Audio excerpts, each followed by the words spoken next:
Magandang gabi po sa ating lahat. Welcome po sa ating midweek service.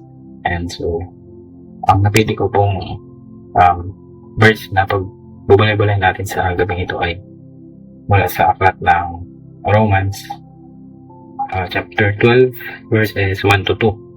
So, ito po ang sinasabi. And so, dear brothers and sisters, I plead with you to give your bodies to God because all of He has done for you. Let them be a living and holy sacrifice, the kind He will find acceptable. This is truly the way to worship Him. God copied the behavior and customs of this world, but let God transform you into a new person by changing the way you think. Then you will learn to know God's will for you, which is good and pleasing and perfect. So, tayo po ay manandali ang manalangin. Ang Panginoon po namin mapangyarihan sa lahat. Nagpagsalamot po kami sa oras na to, Lord, na kami po ay makapagbulay-bulay ng inyong mga salita, Lord, at makapag-reflect kami, Lord, sa words na, Lord. Ganun na rin sa mga nangyari sa amin, Lord, sa mga nakaraang araw, Lord. Lord, alam ko, Lord, na parang sa amin, Lord, ay busy, Lord, sa school, sa work. But, Lord, sa oras na to, Lord, na may isantabi mo na namin, Lord, ang mga ito at mag-focus mo lang sa inyo, Lord.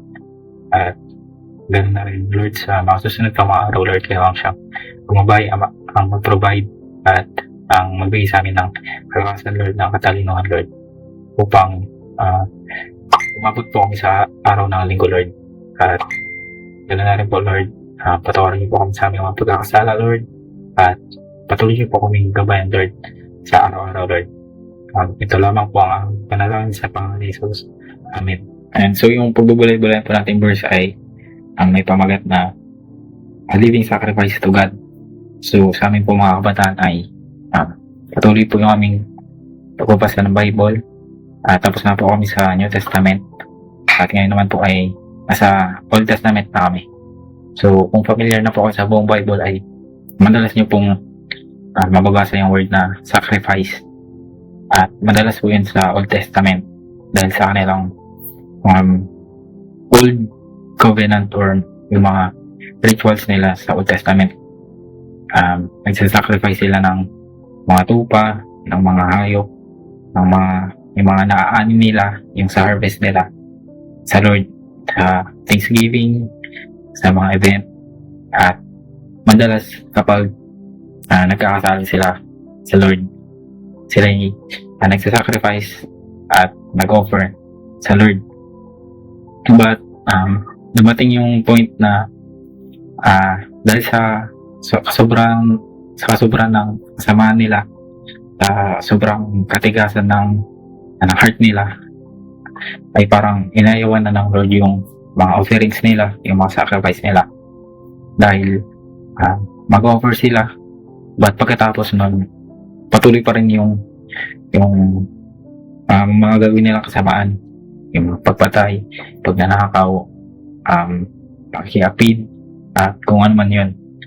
Nakikita ng Lord sa heart nila na hindi sila nagre-repent at nagiging ritual na lang yung pag-offer nila. So inayawan ng Lord yun hanggang umabot na tayo sa New Testament at kung saan natin nakita yung perfect at final sacrifice ni Jesus sa cross. So after nun, na-break na yung Old Covenant at New Covenant na, which is yung final sacrifice ni Jesus.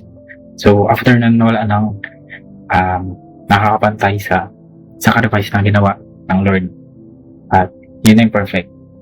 So bakit nga ba sinasabi ni Paul dito sa Romans na we must be the sacrifice ourselves? Why must we be the living sacrifice to the Lord? Ano bang ibig sabihin nito? Tinutukoy niyo po dito ang living sacrifice ay hindi nakagaya ng pagsasacrifice ng mga Israelite sa Old Testament na nagsasacrifice sila para sa kanilang mga pagkakasala para matubos or matun ang mga ito.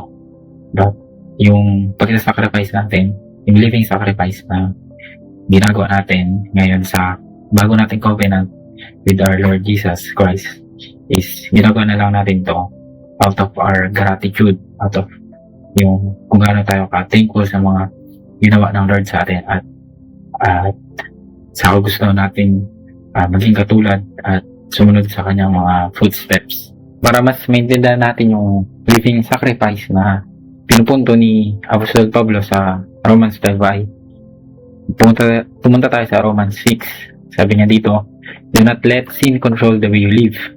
Do not give into sinful desires. Do not let any part of your body become an instrument of evil to serve sin. Instead, give yourselves completely to God. For you were dead, but now you have new life. So use your whole body as an instrument to do what is right for the glory of God. So, malinaw na sinasabi ni Apostol Pablo na yung living sacrifice na yun ay ang paggamit sa ating buhay bilang instrumento ng Diyos sa righteousness para sa kanyang kadakilaan at kanyang kapurihan. So, ito yung paggamit natin ng ating isipan, ng ating lakas, ng ating pangatawan, ng ating oras, ng ating talento. At syempre ng ating buong buhay para sa righteousness, para sa kapurihan ng ating Panginoon. At bilang instrument ng righteousness, nangahulugan dito na pagiging hostile, pagiging kaaway natin sa kasalanan, sa masamang gawain. So, ibig sabihin rin ng living sacrifice ay ang pagtanggi natin sa kasalanan, paglayo natin sa anumang temptation, sa anumang mga gawain, sa mga bisyo, sa mga nagagawa natin mga kasalanan sa araw-araw. Ito yung pag-iwas natin sa mga yun.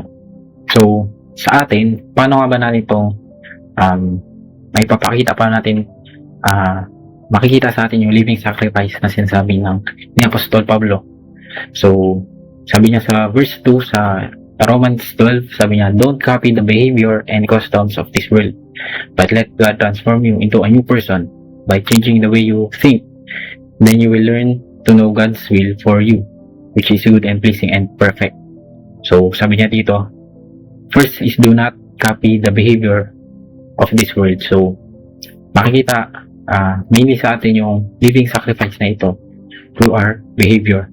So, malinaw na sinasabi doon ni Apostol Pablo na part ng ating sacrifice, ng ating living sacrifice ay hindi natin pag-ayon sa kung ano man yung takbo ng mundo natin ngayon.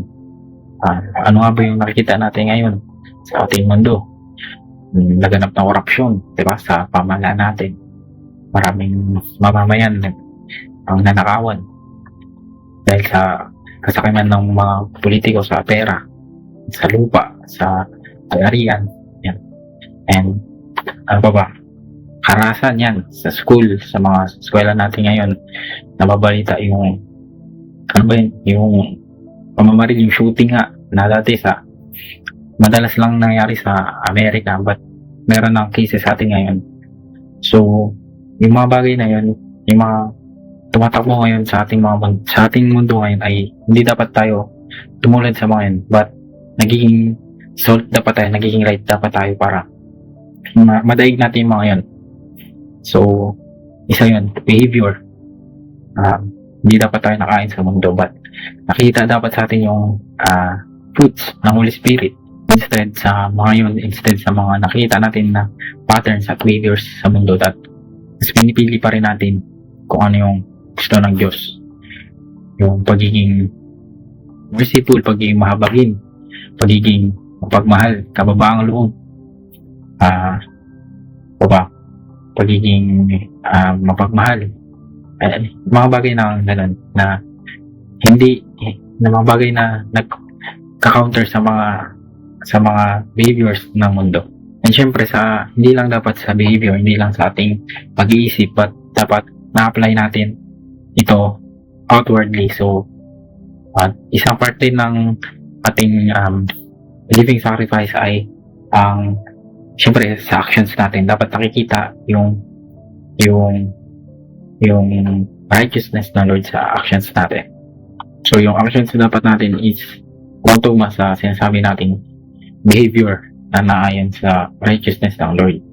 So kung yung pag-iisip natin is tama, but yung ginagawa naman natin, hindi naman natin napapractice yung sinasabi nating mga bagay, parang wala lang din, ba? Parang hypocrite lang din tayo nun. So dapat tugma, nagmamatch yung mindset plus yung actions. So, parang halos sa lahat to sa midweek na nag-sermon ako is palagi ko nasasabi to na parang minsan struggle din sa akin yun na i-practice yung mga pinipreach ko, yung mga sinasabi ko. Parang minsan mahirap rin siya or hindi ko rin siya nagagawa. Kagaya ng sa temper, sa mabilis rin minsan mabilis na magalit kapag sa mga bagay na parang inutos-utosan ka ganun or parang sa criticism. And, although medyo nababawas-bawasan naman, but nandun pa rin yung struggle. But yun yung mabuti na hindi tayo nagko-conform, but meron nag-struggle tayo, nagpe-persevere tayo na ma-overcome natin yung gano'n nating mga traits through our actions, especially. And minsan sa school din, medyo nahiya rin ako na mag-share ng word ng God. Ayan. Na-feel ko parang malilif out yun ako ganun. Or parang isipin nila, boring ako ganun. So, may ganong thoughts din na minsan di nagmamatch sa behavior na dapat kong mapakita na as a child of God, as a Christian. And sa atin din na mag-reflect din tayo sa mga situations ba na hindi favor sa atin, sa mga situations na mas madaling gawin yung hindi tama. Ano ba yung naging actions natin? Nagiging Christ-like pa ba tayo? Naging godly pa ba yung actions natin? So, mag-take time rin tayo na reflect yung mga bagay na yun. And yung panglas natin, yung pangatlo, behavior, diba? Behavior, action, final yung worship. So, God wants our worship. So, yung definition natin sa worship, madalas, diba yung sapaw, yung sa Sunday, yung pagkanta, yung pagtugtog, diba? Madalas, ngayon, yun yung parang may definition ng worship sa atin. But, yung true worship, sabi dito, hindi lang siya nangyari sa isang araw. Hindi lang siya nangyayari sa linggo. But, everyday process yung worship na yun, yung living sacrifice na yan. But hindi lang nalilimit yung worship sa pagkanta or pagtugtog sa paw tuwing Sunday. Yung worship, maaaring pag nagpipray tayo, yun, worship yun. Pag nagbabasa tayo ng Bible, right? Marami tayong dapat gawin. Right? Marami tayong dapat aralin. Kapag may work tayo, ba't hindi natin unahin yung Word of God? Worship yun. Kapag parang stuck na tayo sa isang circumstance, sa isang situation, sa isang problem, but mas pinipili natin na magtiwala or isurrender sa Lord ang lahat, definitely worship yun. At lalo na kapag mas nag-struggle tayo na maging katulad niya, na sumunod sa footstep niya, instead na magkasala, yung nag-give up tayo sa mga dati nating gawain na makasalanan, na hindi pleasing sa Kanya, yung nag-give up tayo sa mga vision natin, at sumusunod na tayo sa utos niya. Worship yun. Yun yung sacrifice na gusto ni Lord. Yun yung sacrifice, yun yung living sacrifice na tinutukoy ni Apostol Pablo. Sabi nga niya dito sa Psalm 51, sabi ni King David, "The sacrifice you desire is a broken spirit. You will not reject a broken and repentant heart." So, sa situations na sobrang broken na natin, na sobrang gawa na natin, but we still choose to offer praise. We still praise, we still worship the Lord even sa situation na yun. Yun yung sacrifice, yun yung offering na gusto ng Lord na magmula sa atin. Patuloy po natin ihandog sa Lord ang ating mga buhay as a living sacrifice na makita sa ating behavior, sa ating actions, sa ating worship, Kanyang righteousness at ang Kanyang glory. We may not be perfect to do it without failing, but the Lord sees our hearts, and He will not reject a repentant and surrendered heart. Tayo po ay manalangin. Panginoon po namin mga Panginoon sa lahat. Pinadakita ko po namin sa oras ng tulog. Lord, pinagdadasal ko po ang aking mga kapatid, Lord, sa pananampalataya, Lord, na patuloy po namin ibigay sa inyo ang mga buhay, Lord. Ibigay aming buhay sa inyong kagustuhan, Lord. At sundin namin ang inyong kalooban, Lord. At bigyan niyo po kami ng kalakasan, Lord, na gawin ito, Lord.